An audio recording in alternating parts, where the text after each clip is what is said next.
Episode 9 of the Americas is called The West Coast, and this episode deals with mainly the west coast of the United States, but it does include Canada, like British Columbia features. As much as I've been complaining about the bias in the series towards the US, it did subvert my expectations with that. And this episode actually opens up in Canada and British Columbia. We focus on coastal wolves.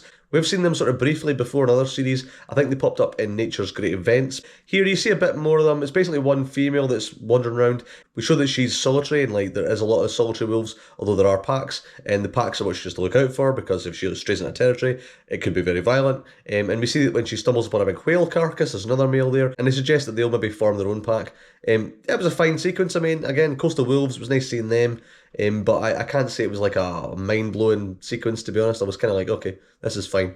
But no, it was alright, and it was very well filmed as well. Then we talk about fog and how it brings so much nutrients in from the sea, which basically fuels all these massive forests that you find on the west coast, like the redwoods. We spend a bit of time there, and we see the wandering salamander, which is a sequence that was teased in the trailer. I think it was actually one of the main points in the trailer, to be honest, so there wasn't any huge surprises in this sequence for me, though it was good. It was good to see the salamander just wandering around looking for his mate. It did look like a pretty, horrendous journey he was having to do to find his mate, like climbing up all these redwoods. I mean, they're famously massively tall, and actually not very easy to climb because they're very fibrous.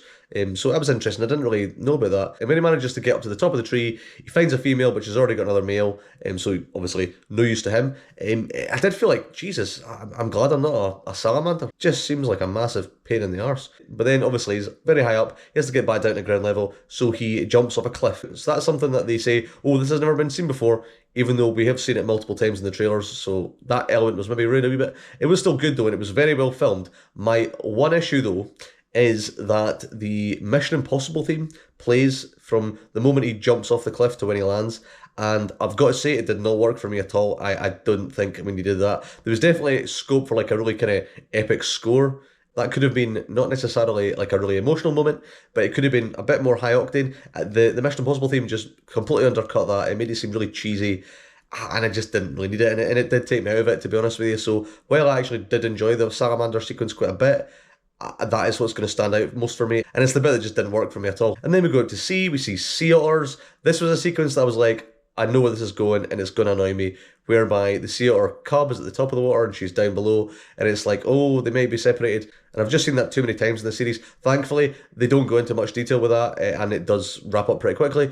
We spend more time showing you the comparison between the open water and the harbours, and how there's different challenges in both. Like, the conditions are obviously worse at sea, but in the harbour there's a lot of boats, so it's pretty busy. But it was interesting, I think, and it did show how adaptable the otters were, so that was cool. That's not an angle you usually see from sea otters. Usually it's just them milling about in the kelp. I like how we didn't get that, we got a different take, so that was ultimately a pretty good sequence, I thought. We go to the Monterey Canyon, we see all the weird animals that live there. The deep sea's always kind of a win, because you're always going to see something you don't really know about. There was a lot of stuff here I had seen before, and I think some of the footage was used from Blue Planet 2, but overall, another reliable sequence. And then as we come back up from the deep ocean, we spend a bit of time with giant Pacific octopuses. We see hunting a crab at first, and to be honest with you, I have seen giant Pacific octopuses before in life, but I haven't really seen them doing anything, and they are massive. I mean, it did a really good job of highlighting just how impressive it is. It's a massive animal, and we see them pairing up, we see them mating. That's really interesting. I've never seen that before. What I had seen was the female basically starving herself and holding herself up in a little den to protect her eggs. I had seen that before in life,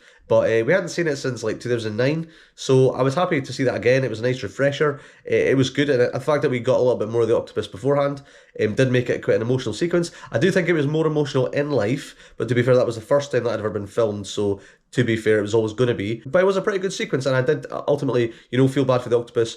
And it was definitely one of the standouts of the episode. And then we go to the San Miguel archipelago, just off the coast of LA. And here we see a lot of sea lions. There's a lot of seals there, but the sea lions are the main thing we focus on.